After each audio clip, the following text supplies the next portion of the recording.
Episode titled The Strange Shop. It was a normal morning. Mummy Pig was making breakfast, Daddy Pig was reading the newspaper, Peppa came downstairs and said, "Good morning," and George was playing with his dinosaur on the floor. After breakfast, the family decided to go to the city. Outside, everything felt calm. Shops were opening and people were walking along the street. Peppa held George's hand while he carried his dinosaur. As they walked, Peppa noticed a small shop standing slightly apart from the others. The sign above it was faded and the words were hard to read.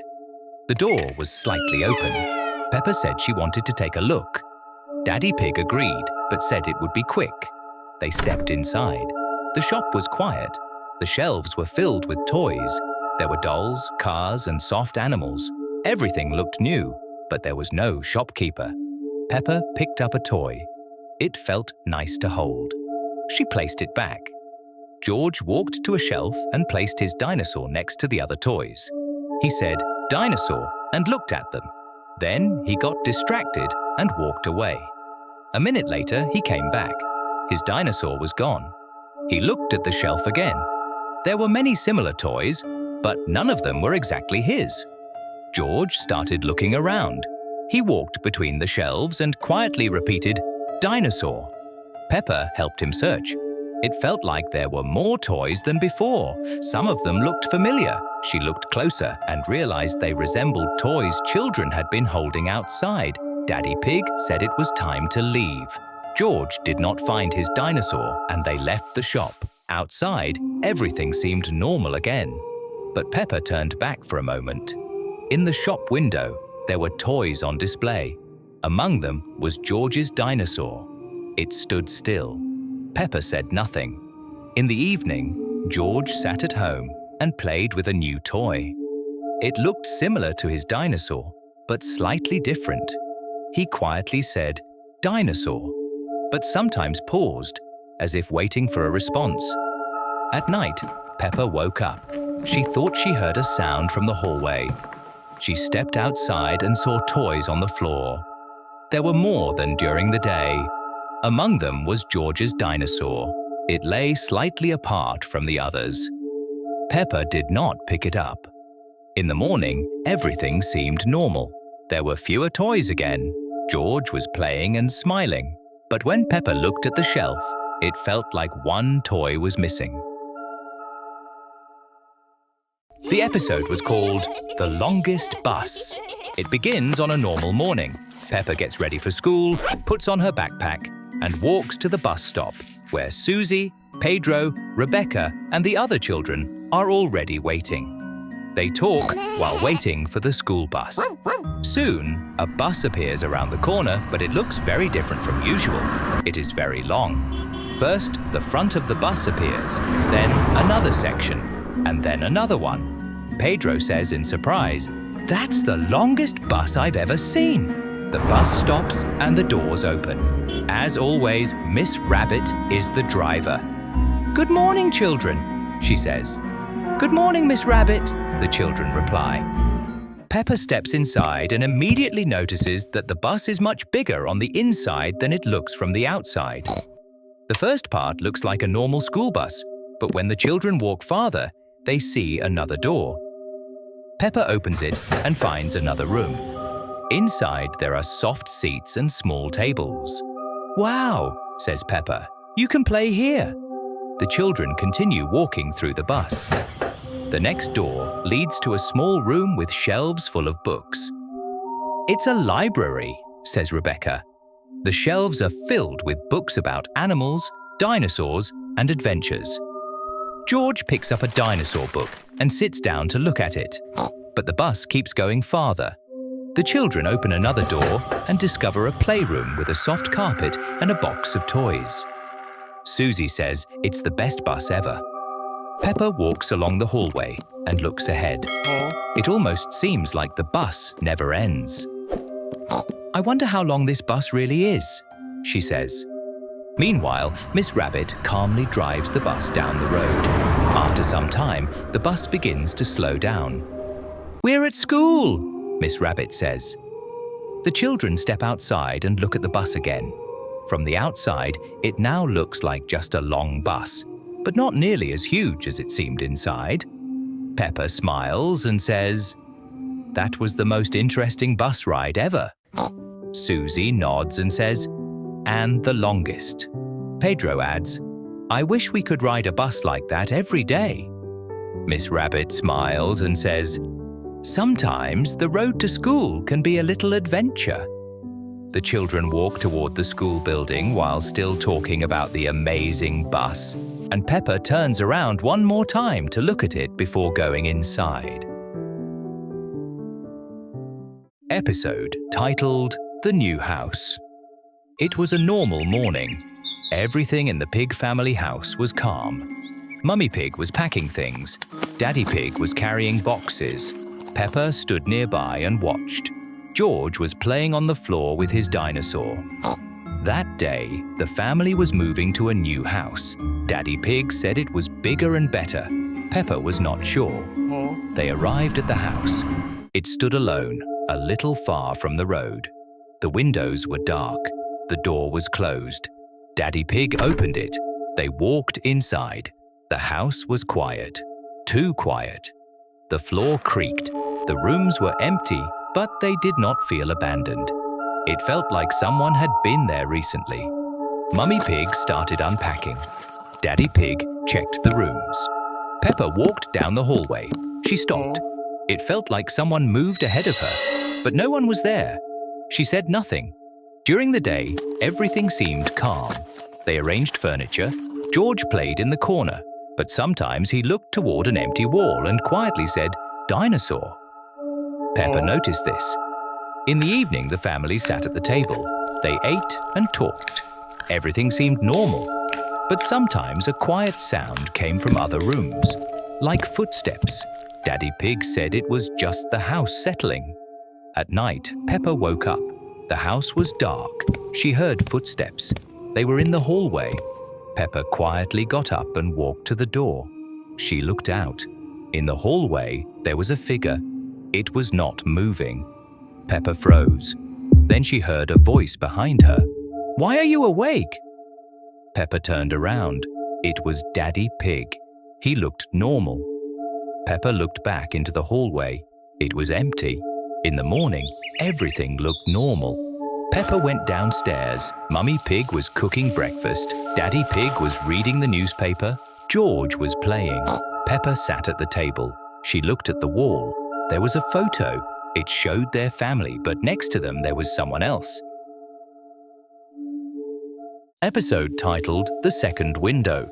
It was a normal morning. Everything in the Pig family house was calm. Mummy Pig was cooking breakfast in the kitchen. Daddy Pig was sitting at the table reading a newspaper.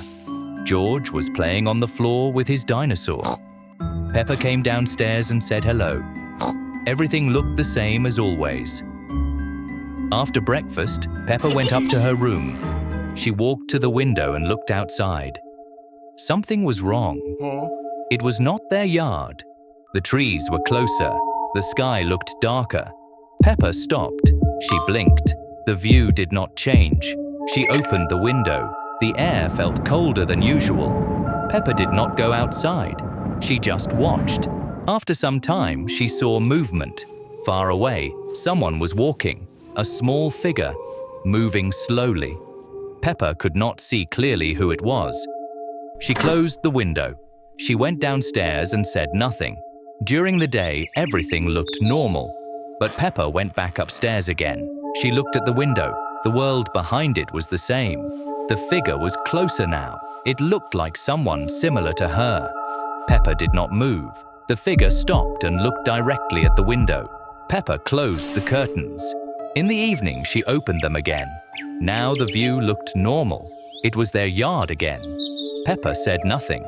At night, Peppa woke up. The room was quiet. She heard a soft sound, like someone tapping on the glass. Peppa slowly turned toward the window. The curtains were closed, but the sound came again. Peppa walked closer. She slowly opened the curtains. Outside, the glass stood her. Another Peppa. She was looking directly at her. She did not move. Peppa froze. Then the one outside raised her hand. Peppa did not raise hers. The other one still smiled. Peppa quickly closed the curtains. She did not go near the window again. In the morning, everything looked normal. Peppa went downstairs. She sat at the table. She looked at the window downstairs. It looked normal. Peppa went back to her room. She walked to the window. It was closed. She looked into the glass. In the reflection, she saw herself.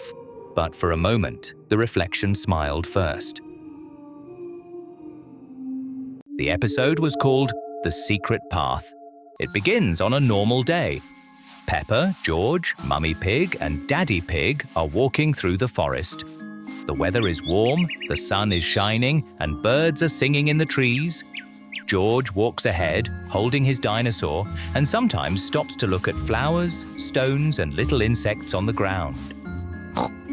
Peppa is looking around carefully when she suddenly notices a narrow path between the trees that she has never seen before. It looks like a small trail leading deeper into the forest. "Daddy, look!" Peppa says. "There's a new path here." Daddy Pig looks into the forest and seems surprised. I've walked here many times, but I don't remember this path." Peppa becomes very curious. "Let's see where it goes." The family carefully walks along the path. It twists between the trees and slowly becomes narrower. Sometimes the branches hang so low that they have to bend down to pass. Leaves rustle softly in the wind. George walks ahead, holding his dinosaur. "Dinosaur walking," he says, pretending his dinosaur is exploring the forest too. After a while, the trees begin to open up, and in front of them appears a small lake. The water is very calm and smooth, like a mirror. Tall grass grows around it and dragonflies fly over the surface. Peppa stops and says in surprise, "I've never seen this place before." Mummy Pig smiles. Sometimes forests have little secret places. Peppa and George begin playing near the water. George places a leaf on the lake like it is a tiny boat, and Peppa throws small stones to make circles in the water. Then Peppa suddenly notices something on the other side of the lake. "Look," she says. Across the water between the trees, they can see a small wooden house. It stands quietly on the far side of the lake, almost hidden by leaves and branches. Daddy Pig looks carefully. "Interesting. I didn't know there was a house here." Peppa looks at it closely. "Maybe someone lives there." George looks at the house too and quietly says, "House." The little house looks old but neat. From far away it seems very quiet and a little mysterious. Peppa thinks for a moment and then says, "Let's come back tomorrow and visit the house." Daddy Pig smiles. "That's a good idea, but now it's time to go home." The family walks back through the forest along the same path. The next day, Peppa leads everyone confidently to the place where the secret path was. She walks between the trees and looks around. But when they reach the spot, Peppa suddenly stops. The path is gone. There is only tall grass and normal trees. Peppa looks around carefully. "It was here, right here." Daddy Pig looks around too. "Maybe we walked a different way yesterday." Peppa shakes her head. "No, the path was here." George quietly says, "House." But now there is no path, no lake, and no small house between the trees. Mummy Pig says, "Sometimes forests can be mysterious." The family continues their walk along another path. Peppa turns around one more time, and for just a moment it almost looks like a narrow path appears again between the trees, leading deep into the forest. The episode was called The Attic Window. Today is a sunny day. Peppa Pig and Rebecca Rabbit are playing hide and seek. Daddy Pig is reading his newspaper, and Mummy Pig is baking a delicious apple pie. The house is very cozy and smells of apples. "Count to 10, Rebecca!" Peppa shouted and ran upstairs. Peppa decided to hide at the very top of the house, in the attic. She climbed the narrow stairs. There were many old things in the attic, boxes, old toys, and even Daddy Pig's old bicycle. At the very end of the attic, Peppa saw a small round window that she hadn't noticed before. What a strange window, Peppa whispered. She came closer. The window was very clean and shiny, but when Peppa looked into it, she was surprised. Outside, the sun was shining brightly, but in the window, everything looked different. There was a thick black forest, and the sky was dark blue, almost night. White fog flew between the trees, looking like cotton candy. "It's a very unusual window," Peppa said. She put her hoof to the glass. The glass was cold, and immediately frost patterns appeared on it, even though the house was warm. Peppa watched blue rabbits jumping in that strange forest. They looked like fireflies. Maybe it's a window to a fairy tale, Peppa thought. She saw Rebecca, who had come up to the attic, but Rebecca looked towards the boxes and didn't see the window. "I found you, Peppa!" Rebecca shouted happily. "Look what I found!" Peppa pointed to the window. Rebecca came over and looked. She saw the usual green hill and the sun. "It's just a window, Peppa," Rebecca said. "Let's go eat pie." Peppa looked into the window once more. It was showing their usual green hill again. But Peppa knew she had seen white fog and blue rabbits. "I just wanted to show you a fairy tale," Peppa smiled. In the evening, when Peppa and George were already in their beds, Peppa looked at the stars through her bedroom window. She knew there was a window in the attic that saw what others didn't. She was warm and calm. She closed her eyes and fell asleep.